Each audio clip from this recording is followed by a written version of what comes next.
Peace, power, and love. This is your girl Ada coming to you here live in a living color with Chickasha Rising for another informative topic and video. If you're new to the channel, definitely hit that like and that subscribe button. It definitely helps me out a great deal.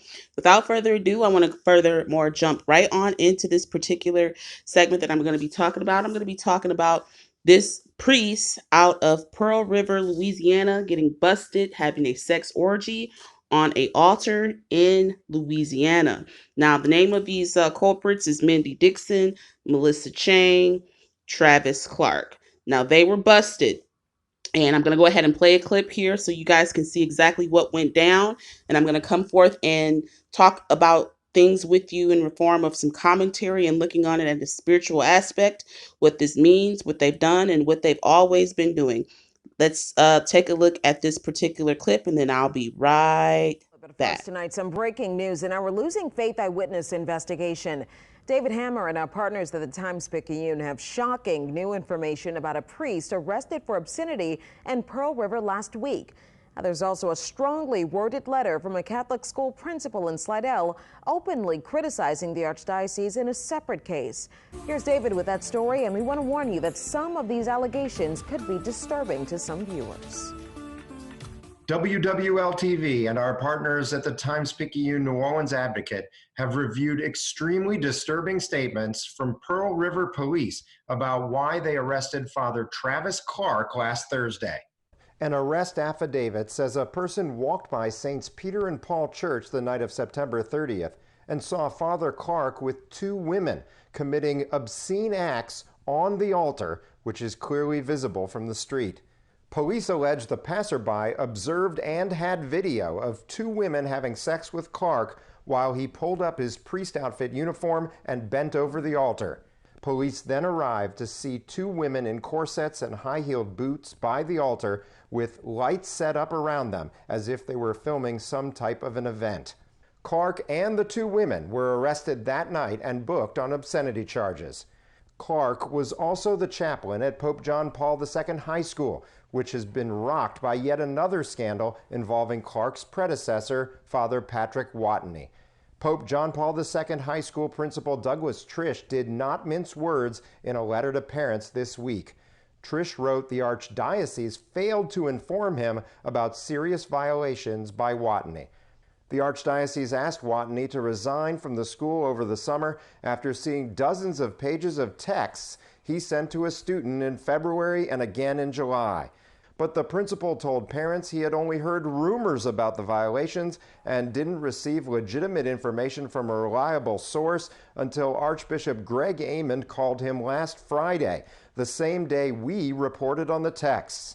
In the letter, Trish wrote, "We all find this completely unacceptable and share in your disillusionment." I wish I could say I was shocked that he denied any knowledge of it. I'm not. Bill Arata is an attorney representing the boy who received Watney's texts. He's also the father of another current student at Pope John Paul II.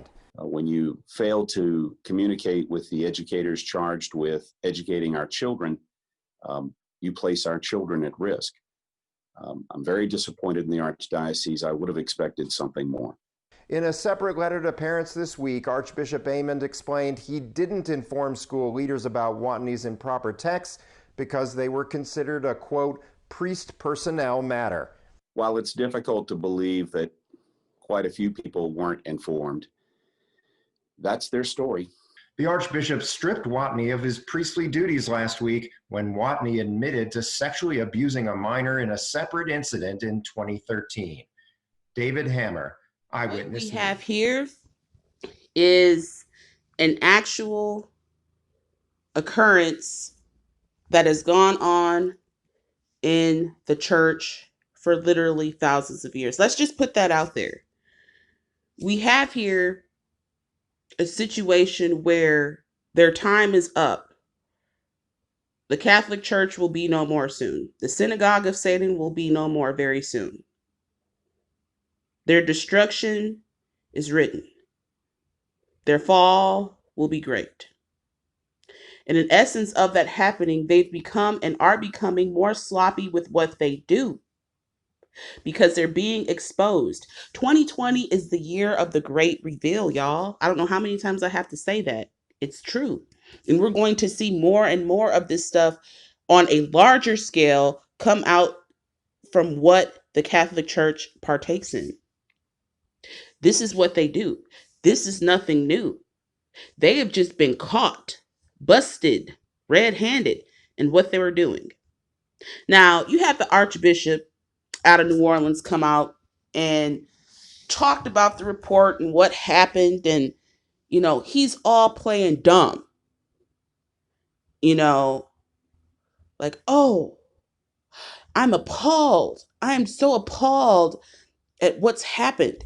You knew that he knows what's going on and how it's been going on for the longest time. He's not shocked. He's a part of it. So I'm just appalled. I'm upset. I'm angry, and we're taking out this altar, and it's gonna be burned. We're gonna burn the altar. That ain't gonna cover up from the desecration and all the stuff that's been going on. That whole goddamn town gotta be um purified. One, for that church building. Two, for the stuff that you're doing inside that place. Three, for all the different evil, satanic, sadistic things that you guys have done there. And we've got Mixie, Mindy Dixon, Melissa Chang, and Travis Clark. These people are responsible for having sex in a church on an altar. Now, what I found very interesting about this particular case, and you're not going to find you're not going to find anybody go into detail with this particular case like I am. I've not seen anybody go into detail about, because I look at things in the spiritual aspect here. Now, the lawyer that is representing Mindy Dixon and Melissa Chang, came out and said, oh, he called the arrest of all three of them appalling. He said the fact that it involved a priest or took place in a church is completely irrelevant, the lawyer said. It is completely irrelevant. It doesn't matter if he was a priest. It doesn't matter if it happened in a church, he says. That's completely irrelevant. And see, what we have here is we have the judicial system, the principality system, working with criminals. Criminals working and defending criminals. Lawyers are criminals. You are to be power of attorney of yourself. But anyway, I digress. He goes on further to state, quote, I understand that people may be upset by this situation, but that does not make this conduct illegal or criminal in any way, end quote. Did you hear what he just said? Did you hear what he just stated? Touching on children, having sex on the altar in the church, the conduct is not illegal or criminal in any way, meaning that they don't think that what they've done is wrong. So you've got all of these different people that are coming forth that have been raped, child molested, had all types of things done to them in the church. That's why they pay them off. They buy them off because they don't consider it illegal. They don't consider pedophiles criminal in any way. And sex acts, sex rituals, sex spells, and all these things that they're doing in these churches are not illegal or criminal in any way. And I find it very interesting that the witness called the police on September the 30th. What was September the 30th, y'all? Didn't I just do a piece on September the 30th? Yes, I did. What was it? October the 1st was the full moon. They committed this act on the evening before the full moon. That was a ritual. That was a ceremony of what was being done. Now, the witness stated that she saw through the window of the church. The church is called St. Peter's and Paul Roman Catholic Church in the state of Louisiana. She said, or they said, the person said, the witness said, he said, I don't know, he, she said, the witness said, okay, they just have a witness, said that They literally saw these three going to town on an altar through the window of the church. They want people to see what they're doing. They want people to see, or they've become sloppy and hiding their evil ways. It says the priest was seen with two high-heeled corseted women while he was partially dressed in priest's attire. Because it was a ceremony. You have two dominatrix. We all know what dominatrixes are. Corseted women, leather strap, tie, whip, all types of stuff they do in these different lifestyles and religions and cults that they do. That is when the woman or a man is in control of the sexual object, when they're doing whatever with each other.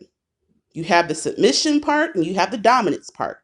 These two women were the dominants. And I don't even want to think in my mind how they were doing whatever they were doing on the altar. You know, it involved some type of homosexual activity with them going to town on this guy from behind. Catch my drift?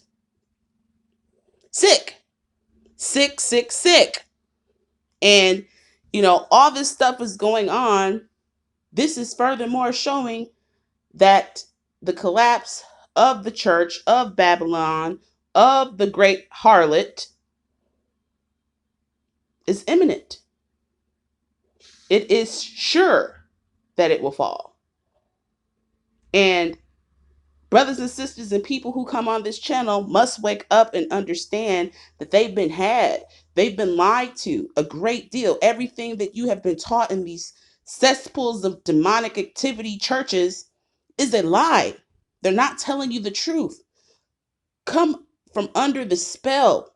Come from under this control that has you believe in them.